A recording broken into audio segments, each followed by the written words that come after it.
Components of a great video. Before we start cranking out our videos, I want to talk a bit about what makes a great video. You want to make sure that the video is interesting and directed towards a target audience.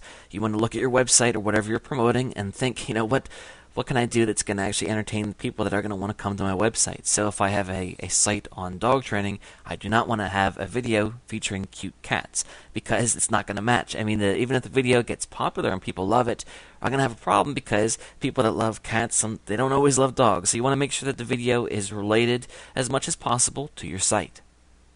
You want to make sure that it's informative and or entertaining. Obviously, not every video is going to be something that you're going to learn. People love to see when people fall down, people get hurt. Unfortunately, it sells. What can I say? So you want to make sure that what you have is going to be offering people something. So again, going back to the dog training, if your video is going to actually help teach someone some information on dog training, that's helpful and that's good.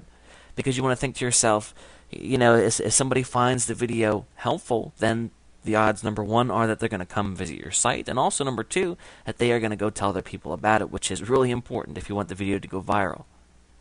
You want to make sure that you leave the viewer wanting more. I can't stress this enough, because when the person views the video, they're not automatically going to get pulled to your website. You need to ask them to make that step themselves. So you want to make sure that you leave them something. So, for example, if you're going to teach them a tip on dog training, make sure that you don't teach them everything you know. You need to leave something for them to want more. So, maybe you would teach the first lesson in a 3-part series and say that the rest are on my website. So then obviously if people like the lesson, they're going to come to view the other ones, and then bam, you have them on your website, which at point then you can start to be selling things to them. You want to be leaving the viewer feeling a need to come visit your website. Again, going back into what I just said there, just make sure that you have some type of pull to get them to come to your site. Keep in mind when you make your video that it has good potential to be viral, which means that there's something catchy, maybe some kind of hook. So again, we're going to be talking about two different kinds of videos. Obviously, you might be sitting there thinking, I'm not going to be taking my camera out and start videoing all kinds of stuff. I just wanted to make a simple video. You promised to show me that. And don't worry, I will. I'm kind of talking about two different kinds of videos here. The kinds that are higher quality and also the kinds that we're going to throw together real quickly. And we'll talk about both.